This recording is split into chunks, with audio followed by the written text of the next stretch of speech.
tu vas toucher quelqu'un à côté de toi et tu lui briser les liens de sang. Dis avec moi, briser les liens de sang. Alléluia. Aujourd'hui, lorsque j'ai reçu près de 8 messages, peut-être 9 messages depuis hier à aujourd'hui, cela a commencé depuis la semaine passée, vous me dites, ah papa, désolé, aujourd'hui je ne serai pas là. Papa, je ne pourrais pas être là aujourd'hui, soutiens-moi en prière. J'ai compris que c'était un message qui était puissant. Alléluia. Amen. Et à chaque fois que le Seigneur permet que ce genre de choses arrivent, c'est parce qu'il y a quelque chose qui se prépare à changer dans le cœur et dans la vie de quelqu'un. Et je crois que tu fais partie de ces personnes qui ont bravé le plan de l'adversaire pour pouvoir être là et de recevoir ta libération et ta délivrance dans le nom de Jésus. Amen. C'est la raison pour laquelle tu vas acclamer le Seigneur pour toi-même ta vie.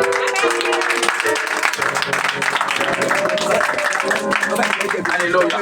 Bon, c'est pour toi-même ta vie, hein, donc si tu veux, tu peux ne pas crier, tu peux... Voilà, c'est pour toi-même. Si tu veux, tu peux crier fort. Tu peux aussi trouver ta soeur pour acclamer, ça c'est vrai. Mais c'est si tu veux acclamer pour mon Jésus, là,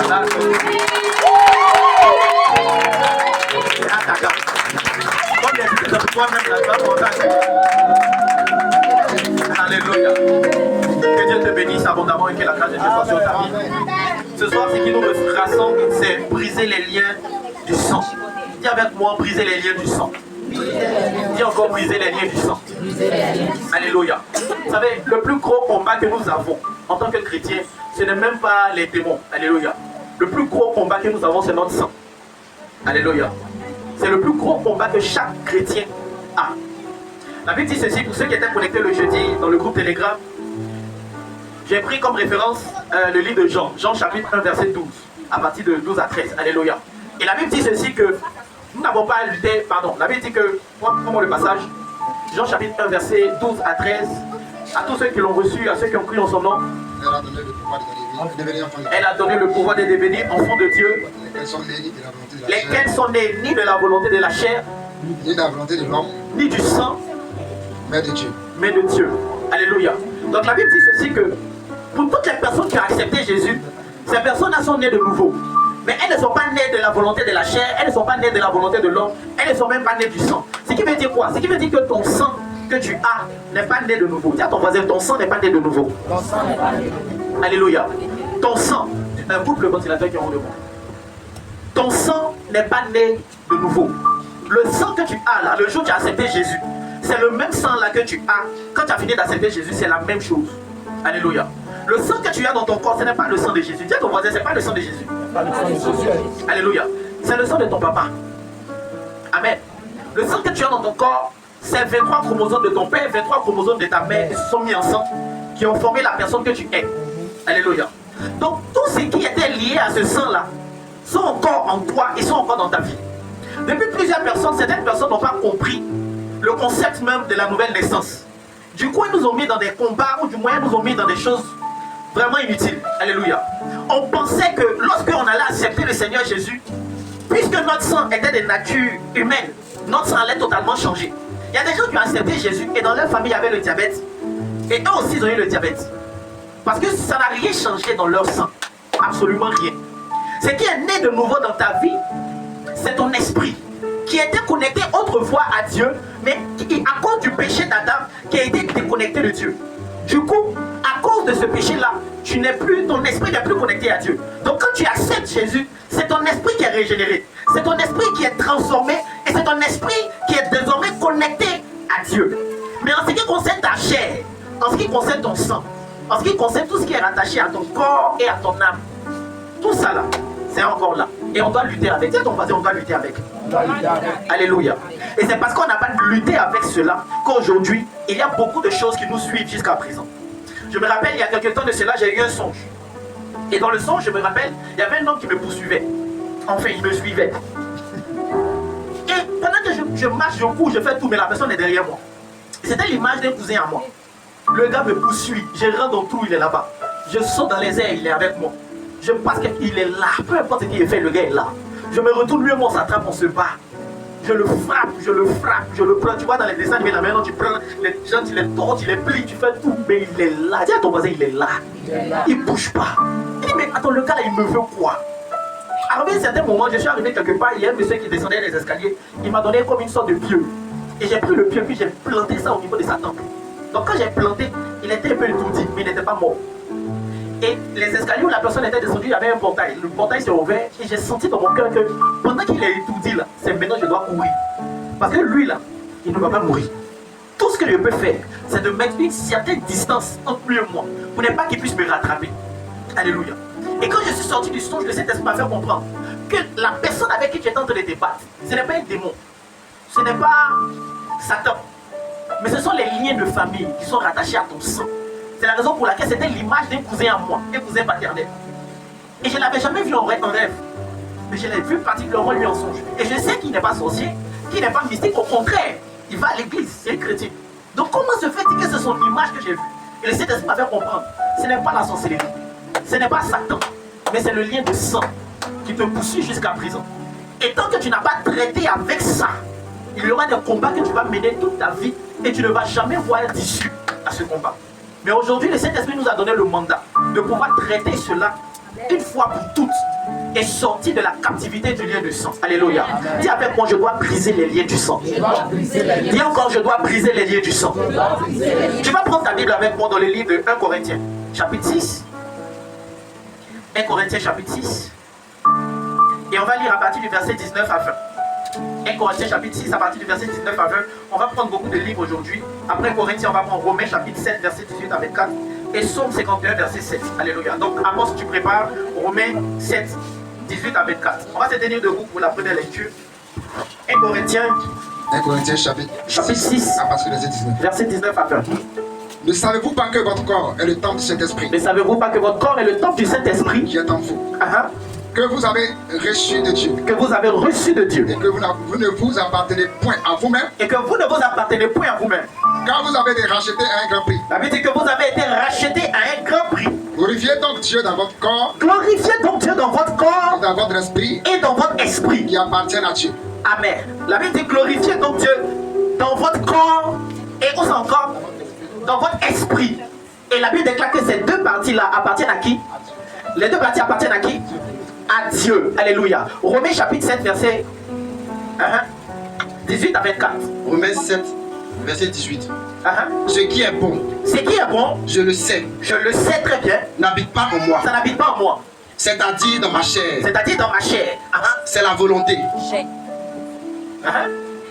mais non le pouvoir de faire le bien, car je ne fais pas le bien que je veux, Je ne fais pas le bien que je veux, et je fais le mal que je ne veux pas. et le mal que je ne veux pas, c'est ce que je fais. Et si je fais ce que je ne veux pas, Et si je fais ce que je ne veux pas, ce n'est plus moi qui fais, ce n'est plus moi qui le fais. c'est le péché qui habite en moi. C'est le péché qui habite en moi. C'est ce péché-là qui fait que je fais ce que je ne veux pas faire. Continue. Je trouve donc en moi cette loi. Alors je trouve en moi une loi. Quand je veux faire le bien, La loi fait que quand je veux faire le bien, le mal est attaché à moi. le mal est attaché à moi. Car je prends plaisir dans la loi de Dieu. Car je prends plaisir dans la loi de Dieu. À la vérité, j'aime la loi de Dieu. Je prends plaisir à cela. Mais le problème continue. Selon l'homme intérieur, Selon l'homme intérieur, c'est-à-dire selon mon esprit qui est régénéré, mais je vois dans mes membres mais je vois dans mon corps, dans mes membres, dans ma chair, ce qui est à l'intérieur de moi là. une autre loi Je vois une autre loi qui lutte contre la loi qui est en train de lutter contre la loi de Dieu qui est en moi. de mon entendement et qui me rend captif de la loi du Et péché cette loi-là me rend captif du péché qui est dans mes membres. qui est dans mes membres. Misérable, je suis. Et écrit maintenant, il dit misérable que je suis. Qui me délivrera du corps de cette mort? Qui va me délivrer du corps de cette mort? Grâce soit rendue à Dieu. Amen. Il faut t'arrêter là. Alléluia. On va prendre le dernier passage qui est dans le livre de Psaume. Psaume 51, verset 7. Je vais faire moi-même la lecture. Voici, je suis né dans l'iniquité et ma mère m'a conçu dans le péché. Alléluia. Tu peux acclamer le Seigneur. Alléluia. Amen. Gloire à Jésus. Amen. Dis avec moi l'âme. L'âme. Dis encore l'âme. L'âme. Alléluia. Vous savez, pendant que je lisais ce passage-là, le Saint-Esprit a attiré mon attention sur quelqu'un. Le livre de 1 Corinthiens que nous avons lu. Paul dit que notre corps est le temple du Saint-Esprit et que nous devons glorifier Dieu dans notre corps et dans notre esprit. Alléluia. Mais Paul ne parle pas très bien. En tout cas, c'est ce que j'ai l'impression. J'ai l'impression que Paul ne parle pas très bien. Pourquoi je dis Paul ne parle pas très bien? Parce que le même Paul Le même Paul dit dans Philippiens 2, verset 15. Paul décrit l'être humain. Philippiens 2, 15. Il décrit combien de parties ont l'homme. Alléluia. Si tu as trouvé, vas-y. Philippiens 2, verset 15. Qu'est-ce qu'il dit? Que je lis. Afin que vous soyez irréprochables. Vous soyez irréprochables. Et purs. Et purs. Des enfants de Dieu. Des enfants de Dieu. Irrépréhensibles. Irrépréhensibles. Au milieu d'une génération. Au milieu d'une génération. Continue. Et corrompus. Parmi laquelle vous brillez comme des flambeaux dans le monde. Attends. Afin que vous soyez irréprochables pour ça. Dans le monde. Réponds. Afin que vous soyez irréprochables. Et Philippiens 2, verset 15. C'est ça que tu es en train de lire? Oui. D'accord. Ok. Dans d'autres versions, ce n'est pas écrit afin que vous soyez irréprochables et irrépréhensibles, corps, âme et esprit. C'est pas écrit dans d'autres versions? D'accord. Ok. Laisse tomber. Peut-être que c'est moi qui ai mal noté. Alléluia. Paul nous dit dans d'autres passages, il nous parle de l'homme dans son entièreté. Il parle du corps, il parle de l'âme et il parle de l'esprit. Mais dans Corinthiens qu'on a lu tout à l'heure, il dit nous devons glorifier Dieu dans notre corps et dans notre esprit qui appartient à Dieu. Mais et l'âme? Alléluia. Parce que l'homme est constitué de l'âme, de l'esprit et du corps. Mais pourquoi Paul parle du corps et de l'esprit qui doivent glorifier Dieu? Et il dit que ces deux-là appartiennent à Dieu. Mais et l'âme? Est-ce que l'âme n'appartient pas à Dieu aussi? Mais pourquoi Paul omet de dire qu'il y a l'âme aussi dedans? À la vérité, ce que Paul est en train de nous faire comprendre, c'est que dans la dimension du fait d'être sauvé, il y a notre esprit qui est sauvé. Notre corps sera sauvé à l'avènement de Christ, même quand on va mourir. Mais notre âme, c'est ce qui doit chercher à être sauvé.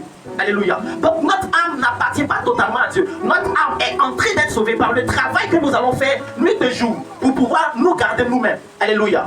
Mais pourquoi Paul omet carrément même de parler de l'âme? Parce que l'âme est une entité qui est assez complexe. La Bible dit ceci dans le livre de Genèse chapitre 2. Pour pouvoir créer l'homme, Dieu a formé de la poussière de la terre l'homme. Alléluia. Et la Bible déclare qu'il a soufflé son esprit dans l'homme. Donc il y avait la terre qu'il a formée pour constituer le corps, et il y avait son souffle, donc son esprit, qu'il a soufflé en lui. Et la Bible déclare qu'après ça, l'homme devient une âme vivante. Donc l'âme est le résultat du corps et de l'esprit. C'est les deux mis ensemble qui ont formé l'âme. La Bible n'a jamais dit que Dieu a créé l'âme. Non. Si tu regardes bien dans la Bible, Dieu n'a jamais créé l'âme. De la manière dont il a parlé, il a dit dans Genèse chapitre 1, lorsqu'il devait créer l'homme, il dit faisons l'homme à notre image et à notre ressemblance. Et il a créé l'homme esprit. Après cela, il a formé l'homme de la poussière de la terre. Donc ça, c'était la création de l'homme. Alléluia. Mais en ce qui concerne l'âme, c'est deux éléments qui se sont mis ensemble, qui ont créé l'âme. Donc l'esprit et le corps. Et c'est d'ailleurs la raison pour laquelle l'âme est très importante. Que ce soit dans l'homme ou que ce soit dans la main du diable. L'âme est importante. Ce qui doit être sauvé dans ta vie là, c'est pas ton esprit. C'est ton âme. Alléluia. La Bible dit ceci, Jésus était à la croix, et pendant qu'il était à la croix, quand il mourait, il a dit, Père, je remets en tes mains mon esprit. La Bible dit que son corps a été mis dans le tombeau, mais son âme est partie aux enfers. Alléluia. Donc l'esprit de Dieu est parti chez Dieu, son corps est parti dans le tombeau, mais son âme, qui avait un rôle particulier à faire, est partie dans les enfers, pour pouvoir délivrer certaines personnes là-bas. Donc l'âme de l'homme est très importante, et l'âme de l'homme, c'est ce qui est son identité. Pourquoi est-ce que l'âme est la jonction entre l'esprit et le corps? Parce que l'âme a un lien direct entre les deux. L'âme ne se voit pas, donc l'âme est spirituelle. Alléluia. C'est pour ça que ceux qui meurent et qu'on voit encore un esprit, là on dit c'est un fantôme. Ça c'est leur âme, mais c'est une âme errante. Alléluia. Donc l'âme est spirituelle, elle ne se voit pas. Donc c'est son appartenance avec le monde spirituel. Mais l'âme a un lien aussi avec notre environnement immédiat. Quand tu as goumé de quelqu'un qui t'a insulté ou qui a cassé ton cou, tu as mal à l'intérieur de toi. Ce n'est pas une blessure qui coule. Mais on dit que tu es blessé à l'intérieur de toi. C'est un goumé, son nom scientifique. Donc l'âme a un rapport avec le monde extérieur. Donc c'est un rapport avec le monde physique. C'est un rapport aussi avec le monde spirituel. Mais dans l'âme se trouve toute ton identité. Si quelqu'un veut t'attaquer spirituellement, c'est qu'il va faire, il va appeler ton âme. Lorsqu'on tue quelqu'un dans la sorcellerie, ce qu'on tue, ce n'est pas son esprit, c'est son âme. On appelle son âme, et on transfère son âme dans un animal, et on tue l'animal, et la personne meurt. Alléluia. Mais on ne touche pas à l'esprit, parce que l'esprit appartient à Dieu. L'esprit va retourner auprès de Dieu. Mais en ce qui concerne l'âme, ça c'est ta personne, c'est ton identité. C'est pour cela que quand Jésus est venu, il n'est pas venu sauver des corps. Il n'est pas venu sauver des esprits, mais il est venu sauver ton âme. C'est ce qui est important. Alléluia. Maintenant, la Bible dit ceci dans le livre de Lévitique. La Bible dit que l'âme de tout homme réside dans son sang. Dis avec moi le sang. Le sang. Dis encore le sang. Le sang. La Bible dit que l'âme de tout homme réside dans son sang. Ça veut dire que tu as ta maison. Hein? Quand tu rentres dans ta maison, la maison où tu es là, c'est le sang. C'est là-bas que ton âme réside. C'est pour cela, après une personne, on taille ici, son sang commence à couler. Maintenant que son sang est en train de couler, il va se rendre compte d'arriver, c'est comme s'il entrait de partir, il est en train de sortir de son corps. Quel est le rapport avec son âme qui s'en va et puis son sang qui coule? Parce que son âme réside dans le sang. Et la Bible dit, c'est pour ça que la Bible nous interdit de manger les animaux avec le sang encore à l'intérieur. Parce que c'est comme si tu es en train de manger l'âme de cet animal. Et c'est d'ailleurs la raison pour laquelle le sang est important dans le monde spirituel. Le monde spirituel reconnaît le sang pas comme un liquide, mais reconnaît le sang comme une personne. Une personne à part entière, une identité. Quand on voit ton sang, on sait que c'est toi. C'est comme ça que dans le monde spirituel ça se passe. Et le monde spirituel demande du sang. Parce que c'est un échange. C'est une monnaie d'échange dans le monde spirituel. Et c'est une monnaie très chère. Le sang d'un bouc n'a rien à se comparer avec le sang d'un homme. Le sang d'un poulet est différent du sang d'un homme. Le sang d'un homme est la monnaie la plus élevée dans le monde spirituel. Donc toute personne qui ne prend pas soin de son âme qui est dans son sang, c'est comme s'il est en train de s'amuser avec des milliards. Et ce qui fait que notre sang est encore plus précieux, surtout nous les chrétiens, c'est que nous avons été rachetés à un grand prix, au prix du Fils de Dieu. Donc le sang d'un chrétien a encore plus de valeur dans le monde spirituel. C'est pour cela que c'est une grande perte lorsque un chrétien tombe par la sorcellerie. C'est une très grande perte. C'est comme si on t'a troqué avec, bon tu troques ton Dieu avec un iPhone 16. Et puis l'iPhone 16 là se perd. Ça te fera plus mal de perdre ton iPhone 16 que de perdre ton Diomolo. Parce que le prix avec lequel tu as acheté le iPhone est différent carrément du prix auquel tu as acheté ton Diomolo. Alléluia. Donc l'âme d'un chrétien est beaucoup plus précieuse. Alléluia. Maintenant regarde quelque chose. Cette partie là quand j'écrivais, j'ai dit que le Seigneur permet qu'il comprenne. Parce que je ne veux pas qu'on ne se comprenne pas. En science, dans la science, il y a une étude qu'on appelle la biologie. Dis avec moi la biologie. Dis encore la biologie. La biologie, c'est quoi? C'est l'étude qui permet d'étudier l'hérédité. L'hérédité, c'est tout ce qui est lien qui passe d'un géniteur à un enfant. Par exemple, voici mon papa. Quand tu regardes mon papa et que tu me regardes, tu vas voir qu'on a des traits de ressemblance. Quand tu me regardes et puis tu regardes mon enfant, tu vas savoir qu'il y a des traits de ressemblance. Alléluia.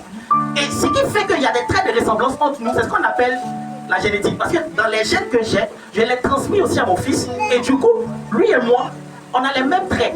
Et quand il va grandir, plus tard, tu vas te rendre compte qu'il y a certains traits de caractère que j'ai, que lui aussi va avoir. Si quand j'étais petit, j'étais nerveux, ça va déjà commencer au bas âge. Il va commencer à être nerveux.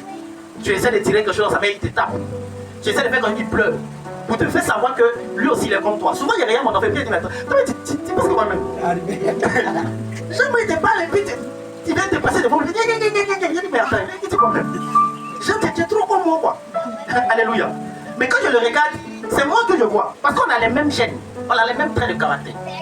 Si dans la science, tu es capable de transmettre ton gros nez à ton enfant et ton caractère à ton fils, il faut savoir que ce n'est pas seulement le caractère et le nez que tu peux transmettre, mais tu peux transmettre aussi un héritage spirituel. Alléluia. Tu peux transmettre à ton fils un héritage spirituel. Alléluia. Et en plus d'un héritage spirituel, tu peux carrément même lui transmettre ce qu'on appelle le péché générationnel. Amen. Et le péché générationnel est différent du péché normal, du péché lambda. On va arriver à ça tout à l'heure. Alléluia.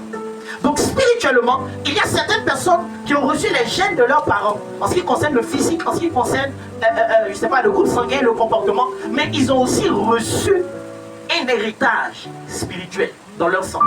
Il y a quelques années de cela, j'étais allé dans une famille, j'étais en train de prier avec eux là-bas, et il y avait le papa qui était là. Un papa qui était âgé, je crois qu'en ce temps il pouvait avoir peut-être 75 ans. C'est un monsieur, vraiment il était très âgé. Et pendant qu'on était en train de prier, on était en train de parler, le Saint-Esprit ouvre mes yeux, c'était la première fois que je prophétise à ce niveau-là, à cette émotion. Le Saint-Esprit ouvre mes yeux et je vois deux personnes en train de se battre. Je vois deux personnes et dans la vision que j'ai, l'Esprit de Dieu me dit que les deux personnes qui sont en train de se battre sont des frères. Sont des frères, même père, même mère. Et les deux étaient en train de se battre à cause d'une femme. Et ils se battaient à cause d'une femme. Pourquoi? Parce qu'il y avait un qui avait eu la femme et son frère est venu le raser derrière lui. Il a pris la femme derrière lui. Et dans la vision, c'est comme si la vision se passait en 1500. Et imagine, il y a très longtemps, pardon, 1700. Donc la vision était il y a très longtemps. Et l'Esprit de Dieu me dit que les problèmes de ce monsieur, de son enfant, de ses enfants, ont commencé à partir de là. Et je ne comprenais pas. Et le Saint-Esprit me montre en vision la personne qui a été rasée à cause de la femme, la personne à qui ils ont donné la femme au mariage, à cause de certaines choses, plus tard est revenue dans la forêt avec un bouc. Et la personne a égorgé le bouc et a fait des sacrifices. Et il a parlé, il a dit que à cause du fait que tu m'as arraché ma femme, toi aussi, il n'y aura plus de stabilité dans ton foyer. Que ce soit toi, que ce soit ta descendance. Et la femme chez qui j'étais allé prier, elle était divorcée. Ses sœurs étaient aussi divorcées. La dernière que j'ai rencontrée, il n'y a pas si longtemps que ça, elle aussi est venue à peine de divorcer. Et le papa lui-même, il était sa deuxième femme. Alléluia.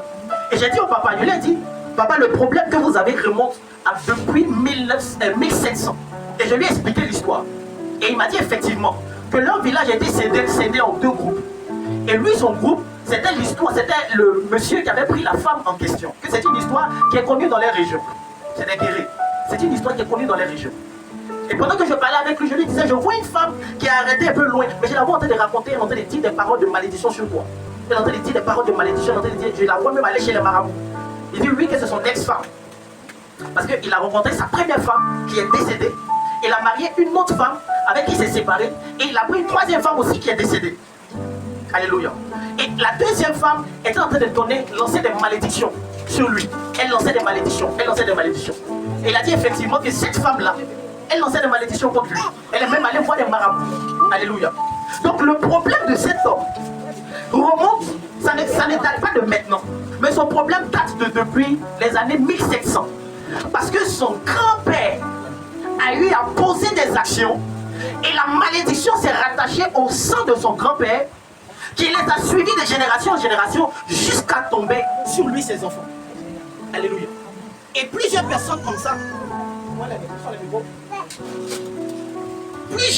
personnes comme ça aujourd'hui se retrouvent dans ce genre de situation, en train de subir des choses qui se sont passées il y a longtemps. Mais toi tu sais pas. Imagine, pendant même que je racontais ça, sa fille n'était pas au courant. Elle savait pas. Et c'est quand son père a dit, lui, que ça c'est une histoire connue au village, que la plupart des personnes du village connaissent ça. Il a dit, ah mais moi je suis pas au courant, moi je sais pas. Parce qu'elle fait partie de la troisième génération qui n'est pas au courant qu'il y a un truc comme ça qui s'est passé. Et à cause de ça, tu luttes, tu brises les liens, tu chasses les démons, tu fais des choses, mais tu ne sais pas que le problème que tu as ne date pas de maintenant. Et les entités qui sont derrière toi sont des entités qui ont été évoquées depuis longtemps. Depuis des années. Depuis des années et des années. Alléluia. C'est la raison pour laquelle, écoute-moi, quand tu es ignorant de certaines choses, c'est grave et c'est tragique pour toi. La Bible déclare ceci, que mon peuple périt par manque de connaissance. Ce n'est pas parce que son peuple n'a pas de puissance. Le peuple a la puissance. Mais le problème du peuple, c'est qu'il n'a pas la connaissance. Et c'est la raison pour laquelle le Saint-Esprit a permis que ce soir, on ne commence pas directement à prier, à combattre, à déchirer les liens. Non. Il n'a pas voulu qu'on puisse le faire. Moi, je chante comme ça. Bon, excusez-moi, c'est la technique. Ce sont les alliés du direct. Alléluia. Donc, l'Esprit de Dieu n'a pas permis qu'on puisse commencer directement à se battre contre les entités. Parce que comment est-ce que tu vas te battre contre une entité dont tu ne connais pas sa provenance? Tu ne sais pas comment il est arrivé, tu ne sais pas d'où il vient. Alléluia. Tu ne sais pas, non, frère, c'est ça. Tu ne sais pas d'où il vient. Donc comment est-ce que tu vas te battre avec lui? Amen. Donc dans le sang, il y a des informations qui sont enregistrées. Et ces informations-là ne tiennent pas compte de la première personne qui a fait cette alliance ou bien qui a contracté cela. Mais ces alliances-là tiennent compte de toutes les personnes par qui ce sang-là va passer. Alléluia. C'est pour cela, la Bible déclare que quand Dieu même se fâche, il punit les personnes avec qui il se fâche jusqu'à la 4e génération. Mais il fait grâce aux personnes qu'il bénit jusqu'à la 1000e génération. Donc même Dieu travaille à travers des générations. Et quand on parle de génération, on parle du sang. Le plus gros problème que nous avons, ce ne sont pas les démons. Le plus gros problème que nous avons est lié à notre sang. Dis avec moi le sang. Dis encore le sang. Alléluia. Le sang est tellement important que même pour que l'homme soit sauvé, il a fallu que le sang de quelqu'un puisse couler. Et même avant que le sang de Jésus puisse couler, pour que les péchés soient simplement couverts, c'était du sang encore qu'on utilisait. La question est de savoir, lorsque Adam a péché, est-ce que son péché était le fait qu'il avait tué quelqu'un? Non. Mais pourquoi, à cause de son péché, il faut que quelqu'un meure? Pourquoi, à cause de son péché, il faut que le sang puisse couler? Parce que justement, le salaire du péché, c'est la mort. Mais en la vérité, le salaire du péché, c'est le sang. Et le sang dans ton corps est monnaie d'échange pour pouvoir payer des dettes spirituelles. Et s'il y a encore des dettes dans ton sang, il faut savoir que ta vie sera compliquée. Alléluia. Amen. Maintenant, ce de quoi je veux parler ce soir, j'ai planté le décor, mais je voudrais parler principalement de quelque chose pour qu'on puisse aller en profondeur le dimanche prochain. Ce de quoi je veux parler véritablement, c'est que lorsque dans le sang, il y a transmission d'esprit, il y a transmission de chèques, il y a transmission de liens, mais dans le sang, il peut y avoir transmission de péché. Dis avec moi le péché dans le sang. Dis encore le péché dans le sang. Alléluia. Le dernier passage que nous avons lu dans le livre de Psaume 51, que nous avons lu le verset 2, David parle et il dit quelque chose d'assez intéressant. David dit, Psaume 51, verset 7, il dit, voici, je suis né dans l'iniquité et ma mère m'a conçu dans le péché. Dans d'autres versions, c'est écrit, j'ai été formé dans l'iniquité. Formé dans l'iniquité. Et ma mère m'a conçu dans le péché. Pourquoi est-ce qu'on parle d'iniquité à part et puis on parle de péché à part? Alléluia. À la vérité, l'iniquité, c'est le péché générationnel. Et le péché, c'est ce que tu commets sur le champ. Alléluia. Quelqu'un va, je sais pas, quelqu'un va coucher avec une prostituée. Ou bien une femme, ça va faire busy. Ça dépend. Choisissez et puis prenez ce que vous voulez. Dans tous les cas, c'est péché. L'action que la personne est en train de poser, c'est un péché. Mais ce qui a conduit cette personne à poser cette action, si cette action-là est posée dans cette personne-là, parce que ça se trouve dans son sang, ce n'est plus seulement un péché, mais c'est une iniquité. Psaume 51, verset 7. Ce n'est plus seulement un péché, mais ça devient une iniquité. Je vais te dire la raison pour laquelle on fait la délivrance tous les jours, puis ça ne change rien. Alléluia. Écoute ça très bien, écoute ça fort. Dis à ton voisin, écoute fort. Pourquoi certaines personnes, on chasse les démons? Le dimanche prochain, ils reviennent avec les mêmes démons. Parce que à la vérité, tu as traité. Il y a une chose que mon frère m'a dit une fois. Il dit, faut faire une différence entre chasser un démon et puis faire la délivrance. C'est différent. Tu peux chasser un démon et puis ne pas faire la délivrance de la personne. Parce qu'une personne qui a un démon dans son corps, le démon peut partir. Mais une personne qui est enfermée dans une prison, tant que la prison n'est pas ouverte, et tant que la personne n'a pas dans sa pensée, la pensée de la liberté, la personne sera toujours en prison. Alléluia. La raison pour laquelle on chasse beaucoup de démons et les personnes reviennent encore avec plusieurs autres démons, c'est parce qu'ils n'ont pas traité le cas de l'iniquité dans leur vie.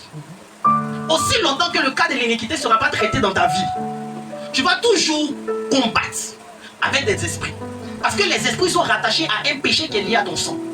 Alléluia. On va prendre un exemple simple. Dans la Bible, qui vous connaissez qui a eu un sérieux problème avec les femmes? Hein? David. Qui dit mieux? Hein? Salomon. Alléluia. Samson. D'accord. Mais celui qui a battu le record même, c'est qui? C'est Salomon. Alléluia. Qui pense que ça a commencé avec Salomon? Certaines personnes croient même que ça a commencé avec David. Ça n'a même pas commencé avec David. Alléluia. Salomon a battu le record en ce qui concerne les femmes. Je connais une personne, c'est un protocole à mon frère. Son papa a eu 16 femmes. 16 femmes. Il n'était pas au village, il était à Abidjan. Il a eu 16 femmes. Et son fils s'est promis de battre son record. La dernière fois qu'il m'a parlé de son frère, il était à sa 18e. Il dit qu'il doit avoir l'argent. Il dit en tout cas, il fait tout pour avoir l'argent. Mais déjà, une femme, c'est pas pour payer sa mangerie. Maintenant, toi, tu as son 18. Alléluia. Salomon, il a tué 700 concubines, 300 femmes. Alléluia. Mais le problème, c'est que Salomon a hérité de quelque chose qui ne venait pas de lui. D'abord, on prend David. Quand on veut compter les femmes que David a eues, elles étaient environ 4.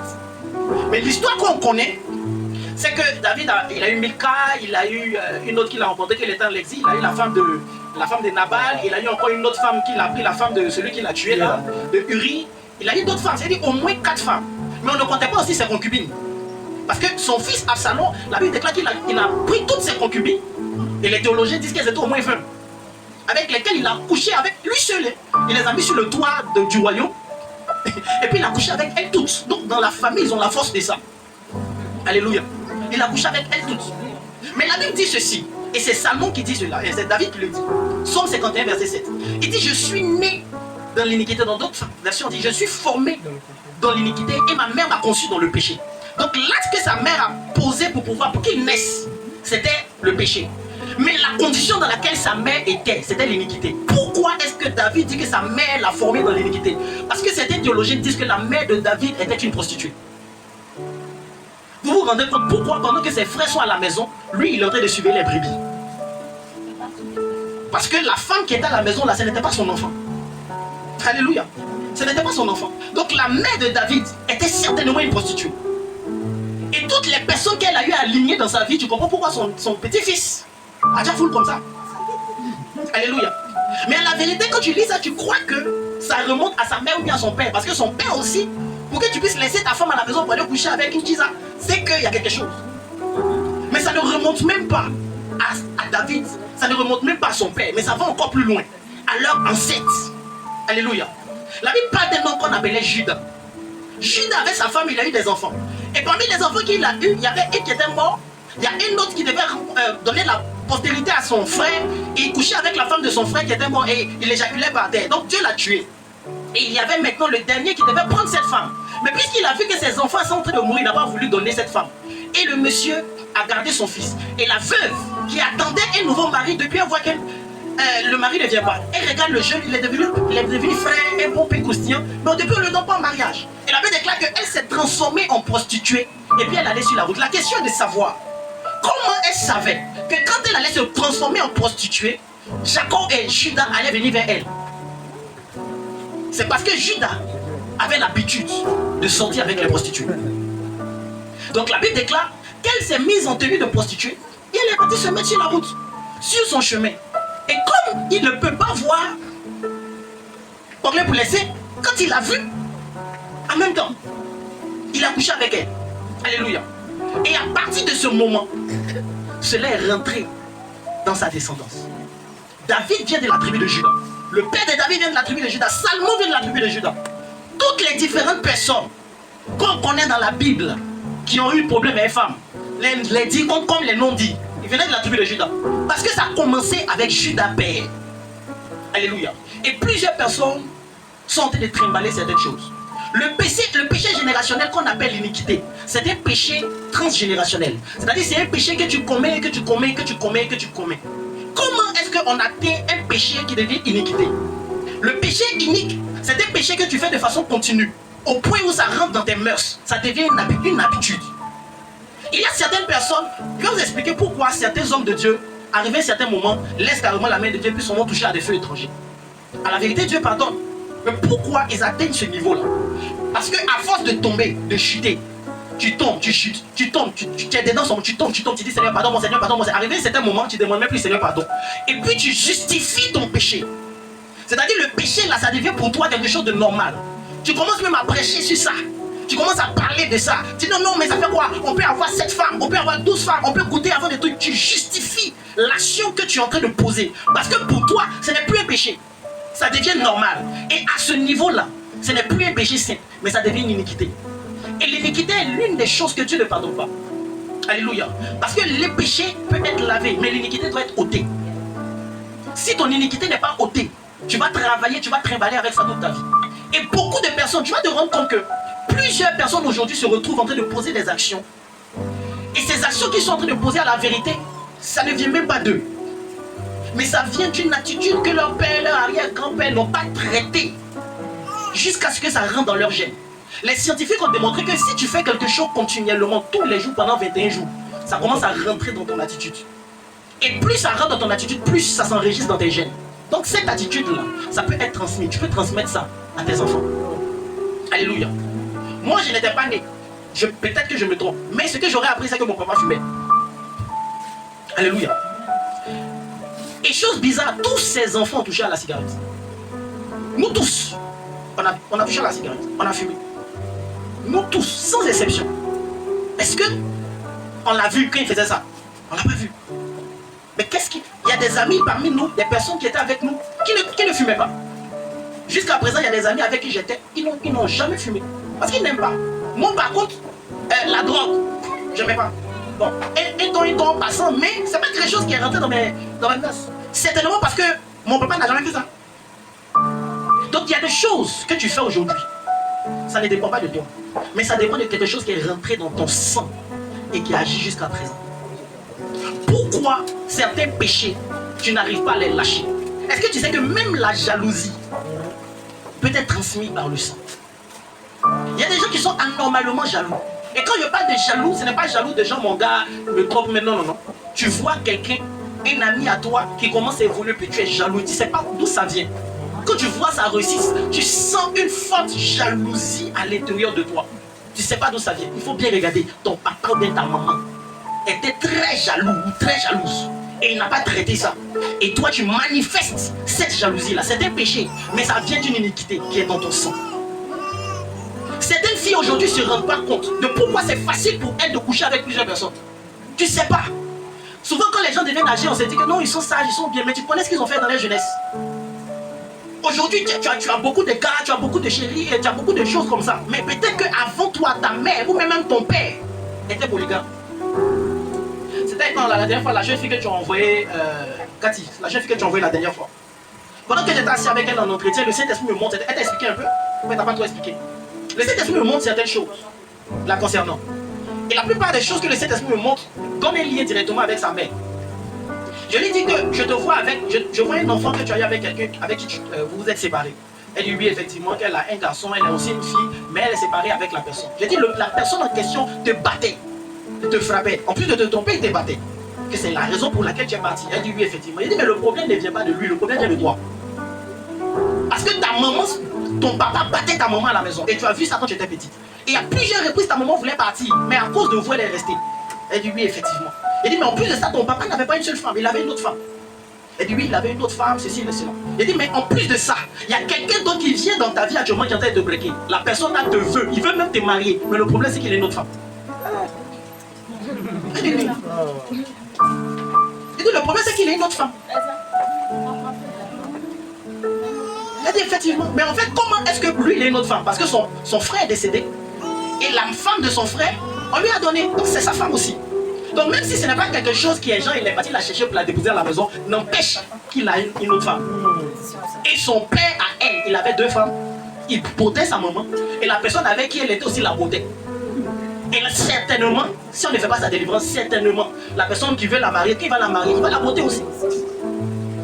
Parce que ça ne dépend pas d'elle. Souvent, il y a un lien dans ton sang. Et ça arrive généralement pour des personnes dont les pères sont polygames et autres. Pour les femmes. En tant que femme, tu peux ne pas être polyandre. Bon, en fait, tu peux ne pas avoir beaucoup de maris. Mais, à cause de ton sang que tu as, tu peux aller vers un homme qui, lui, va aimer avoir beaucoup de femmes. Ça ne dépend pas de lui, c'est à cause de toi. Parce que tu es venu dans le foyer avec le sang d'une personne polygame. Du coup, il y a une relation entre ce sang-là et la personne que tu vas chercher. Toutes les personnes que tu vas chercher qui vont venir vers toi auront un lien direct avec ton sang. C'est pour ça que j'ai aimé ce que Pasteur Sanogo a dit une fois. Il dit, comment tu as fait pour tomber sur les mauvais gars? Toujours c'est toi qui as les mauvais gars. Comment tu as fait pour tomber sur eux? Le problème, ce ne sont pas les mauvais gars. Le problème, c'est ton cœur qui aime les mauvais gars. Dans ton sang, il y a la mauvaise gratitude. Voilà, on va inventer nos mots. Dans ton sang, il y a ça, la mauvaise attitude. Donc tu attires à toi les mauvais gars. Parce que toi-même tu es une fausse go. Donc tu attires les mauvais gars. Si tu as ça dans ton sang, c'est que c'est ça. Plusieurs personnes commettent des actions, posent des actions, pêchent continuellement, simplement parce que cela se trouve dans leur sang. Et aussi longtemps que tu n'as pas traité avec cela, les démons qui sont rattachés à l'action que tu poses, on va les chasser, mais ils vont revenir. Jésus dit ceci, il dit que le Christ de ce monde vient, mais il n'y a rien de lui en moi. Ça veut dire qu'il n'y a pas quelque chose sur laquelle le diable peut s'appuyer pour le réclamer. Mais par contre, quand il s'agissait de Pierre, il dit Satan t'a réclamé pour te cribler. Parce que dans le sang de Pierre, il y avait ce qui appartenait au diable.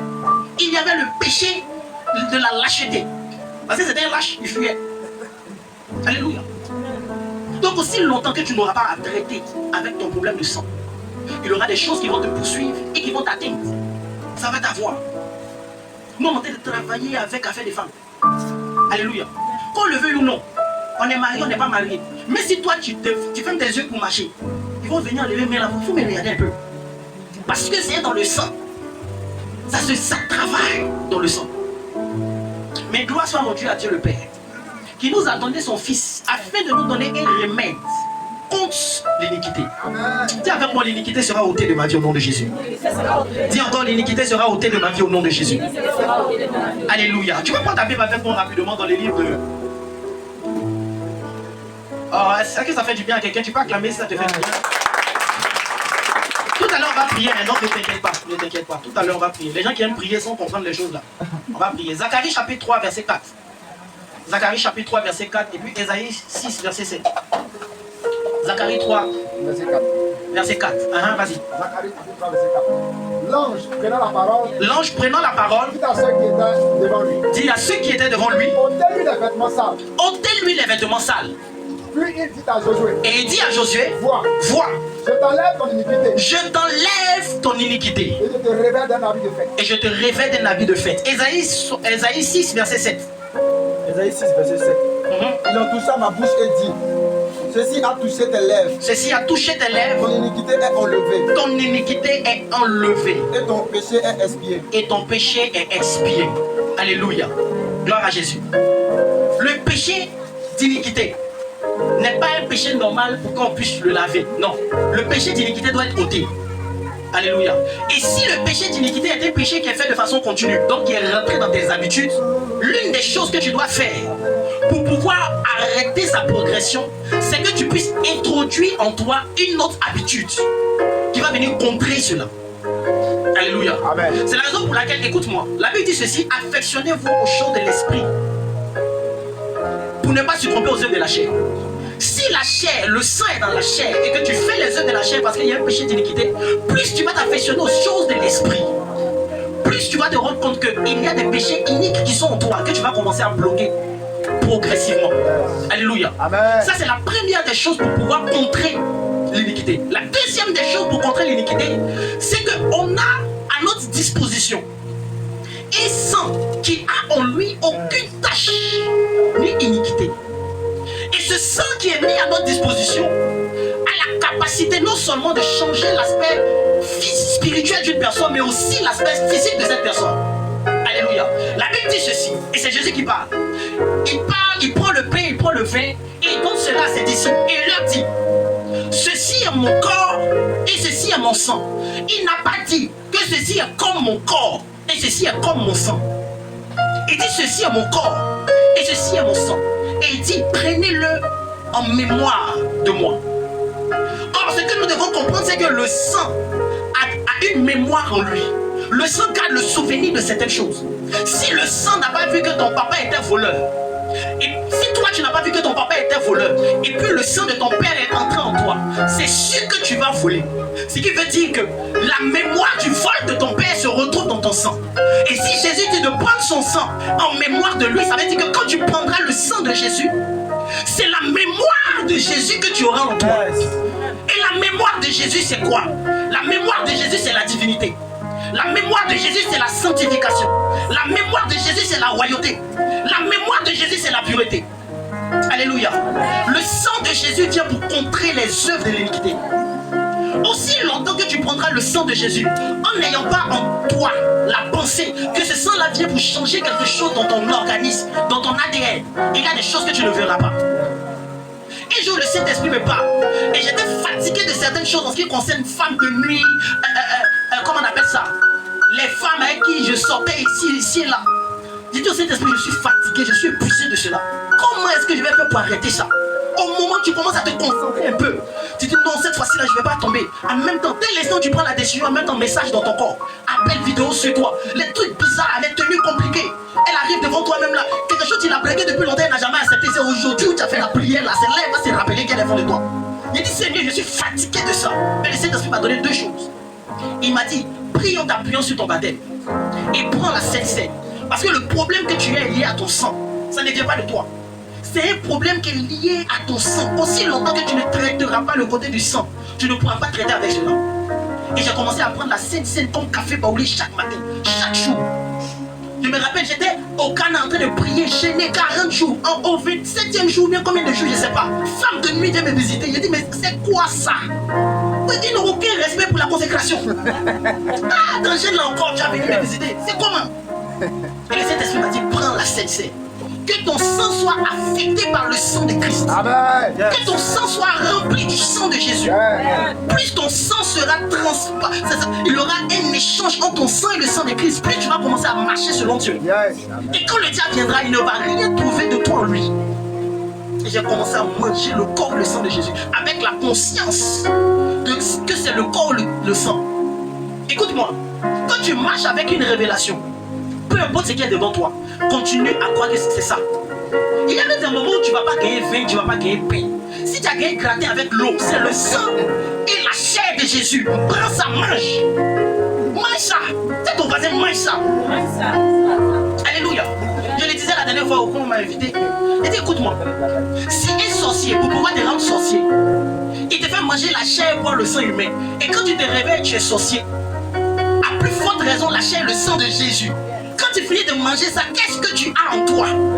Quel est le dépôt que tu as en toi? Qu'est-ce que ça ne peut pas briser? Le problème, c'est la révélation. Si tu n'as pas la révélation véritable de ça, tu vas manger ça, tu vas boire ça comme café tous les jours, mais il n'y aura rien. Mais quand tu sors d'une telle prédication et d'un tel environnement, tu comprends qu'à la sortie de là, la première des choses que tu vas manger et que tu vas boire, et puis tu vas dire que ça c'est le sang et la chair de Jésus, il y a un péché générationnel qui va sortir de ta vie. Amen. Alléluia. Parce que ça ne dépend plus de toi. Ça dépend maintenant de ce que Jésus a fait à la croix. Alléluia. Le dimanche prochain, on va commencer à attaquer les démons, les alliances et les malédictions. Mais aujourd'hui, je voudrais déjà que tu puisses comprendre le fondement et la base de la chose. Si tu n'as pas compris que le péché empêche que les démons puissent partir, on va chasser les démons. On va déposer les mains, les pieds, le ventre. Ils vont partir, mais ils vont revenir. Parce que la puissance de Dieu est là, les démons vont sortir, il n'y a pas de souci. Mais la Bible déclare que quand un esprit sort, il revient pour voir si la maison est ornée, décorée, propre. Et il vient s'installer. Qu'est-ce qui va faire que la maison sera remplie, visitée? C'est la connaissance de ce que l'Esprit de Dieu t'aura donné. Et le fait que l'Esprit de Dieu va prendre une grande place dans ta vie. C'est ce qui va faire que quand il va partir, il ne reviendra plus.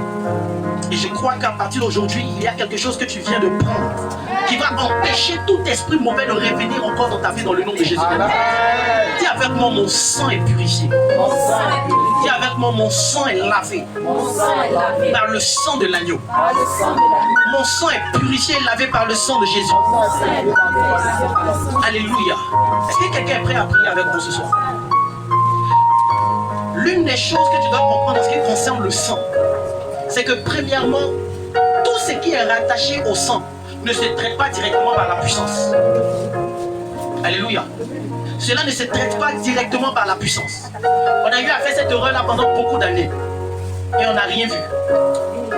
Le combat spirituel, avant tout, est un combat de stratégie. Celui qui combat sans stratégie, cette personne va se retrouver en train de faire répéter les mêmes choses chaque jour. Parce qu'il n'y a pas de stratégie d'attaque. Le combat spirituel et le combat qui est lié au sang commence d'abord devant le trône céleste. Tu sais pourquoi? Parce que toutes les entités qui t'attaquent, qui sont rattachées à ton sang, t'attaquent en fonction d'une loi. Et cette loi-là, elle est terrestre. C'est la raison pour laquelle Paul dit dans le passage que nous avons lu tout à l'heure, il dit qu'il se trouve une loi en moi. De sorte à ce que je veux faire, je ne peux pas le faire. C'est une loi. Et tout ce qui concerne la loi se traite devant les tribunaux. Mais si tu veux traiter cela devant un tribunal terrestre, tu vas perdre. Il faut que tu puisses traiter ça dans une haute cour de justice. Dans le tribunal le plus élevé, où quand le décret est pris, cela prend effet dans le ciel, sur la terre, sous la terre et même sous la mer. C'est là-bas que tu dois traiter cela. Alléluia. Comment est-ce qu'on fait pour emmener cela jusqu'à là-bas? D'abord par la prière et par la connaissance de la parole de Dieu qui est rattachée à tout ce qui concerne le sang et la malédiction. Qu'est-ce que la Bible dit concernant les malédictions qui sont rattachées au sang et à ton identité? La Bible dit que l'acte dans les ordonnances nous condamnait. Jésus les a détruits à la croix. Ça veut dire quoi? Si on parle d'un acte, ça veut dire que c'est des papiers qui a en son sein des décrets qui ont été signés avec des causes et des effets immédiats, signés, cachetés, qui est reconnu dans le ciel. Donc quand tu prends ce document et que tu te présentes devant la cour de justice, même si Satan est à ta gauche et est en train de t'accuser, et que tu présentes ce document-là avec le sang de Jésus bien sûr sur toi, qui prouve que tu as été lavé, justifié par lui, et que tu présentes et tu dis ceci: votre honneur, la Bible déclare que nous avons été justifiés, nous avons été rachetés, nous avons été sauvés par le sang de Jésus, et cela ne dépend ni de la chair, cela ne dépend pas de mes parents, cela ne dépend pas de mes aïeux, mais cela dépend uniquement du haut gouvernement suprême, du sang de l'agneau, qui me donne désormais le droit de détruire tout assaut de l'ennemi contre moi. Quand tu présentes cela devant la cour de justice, il y a un décret nouveau qui s'acharne et qui descend automatiquement sur ta vie. Et ce qui me plaît dans le droit, c'est que après que tu sois acquitté, même étais enchaîné, la Bible déclare qu'il y a des esprits, des entités, des anges qui viennent automatiquement accomplir la parole du juge qui a été décrétée. Et ce qui est agréable, c'est que le juge est ton avocat en même temps. Pendant qu'il parle avec toi, il présente en même temps les preuves de ce qu'il a fait. Il présente à Satan la marque de son sang. Il présente à Satan le trou qui est dans ses mains, le trou qui est à ses pieds, le trou qui est sur son côté, qui justifie qu'à partir d'aujourd'hui, il n'a plus le droit de pouvoir t'atteindre. Il n'a plus le droit d'avoir les mains sur toi. Et peu importe ce qui a été signé sur la terre, parce que Jésus n'est pas mort dans le ciel, mais Jésus est mort sur la terre, alors sa mort prend effet sur la terre. Lorsque tu présentes cela devant le trône de justice, après cela, tu te retournes maintenant devant Satan et l'adversaire, devant Satan et ses démons et toutes les personnes qui travaillent pour pouvoir te mener la vie compliquée, la vie difficile. Tu te retournes vers eux et tu commences à appliquer ce que tu as entendu du trône de justice. Écoute-moi, je le disais le dimanche passé, je disais les démons sont comme des chiens. Si un chien te poursuit et que tu cours, il va continuer à te poursuivre. Mais pendant qu'il te poursuit, si tu t'arrêtes et que tu prends autorité sur lui, peu importe la grosseur du chien, il va s'arrêter d'abord pour se demander la personne est meilleure contre quoi. Et puis maintenant, quand tu as les armes nécessaires pour lui faire mal et qu'il voit dans tes yeux que tu as la capacité de lui faire mal, ce qu'il va chercher à faire, c'est de fuir. Parce qu'il sait qu'à ce niveau-là, il y a eu un changement de pouvoir. Quand tu as en toi l'assurance, quand tu as avec toi les décrets et que tu sais qu'il y a des anges qui viennent accomplir ce que le juge suprême a dit te concernant, il y a des choses auxquelles tu ne dois plus avoir peur, mais tu dois t'arrêter pour leur tenir tête. Tu dois t'arrêter pour leur faire comprendre qu'à partir d'aujourd'hui c'est plus pareil. Tiens ton voisin, ce n'est plus pareil. Non, dis-lui, ce n'est plus pareil. Il y a quelque chose qui doit changer. Et cela commence à changer par la connaissance. Et je le dis très souvent, je suis un homme de puissance. Oh non, pour ça, mes enfants le savent. Mais en ce qui concerne la connaissance, si tu ne connais pas, tu vas prier dans le vide. Et on a trop prié dans le vide. On a trop chassé les démons dans le vide. On a chassé les démons aujourd'hui, demain il est là. Il y a des gens même qui viennent accepter le Seigneur chaque semaine. Chaque 2 jours tu acceptes le Seigneur. Ta vie n'a jamais changé, jamais évolué. Pourquoi est-ce que ça ne change pas? Pourquoi ça n'évolue pas? Simplement parce qu'il y a quelque chose que tu n'as pas compris. Mon peuple périt parce qu'il lui manque la connaissance. Et quand on parle de la connaissance, on parle premièrement de la révélation. Parce qu'une chose est de le connaître, une autre chose c'est d'avoir la révélation. La révélation, c'est l'application de la connaissance que tu as reçue dans le monde spirituel. Quand tu commences à appliquer cela, il y a une autorité qui vient envahir ton environnement, qui donne à l'ennemi de comprendre que les choses viennent de changer. Les choses ne sont plus pareilles. Quand tu commences à marcher dans cette autorité, tu commences à bouger quelque chose dans le monde spirituel. Et le diable sait cela. C'est la raison pour laquelle il fait tout pour ne pas que tu sois présent là où il y a la connaissance. Il fait tout pour ne pas que tu sois au mouvement là où les choses spirituelles sont en train de se passer. Alléluia. Ce soir, on va prier le Seigneur avec appui de cette parole. On va parler à l'Éternel et on va parler à l'iniquité qui se trouve dans notre sang. Parce que quelque chose doit changer. Dis à ton voisin, quelque chose doit changer. Dis-lui, quelque chose doit changer. Tu vas te tenir debout avec moi.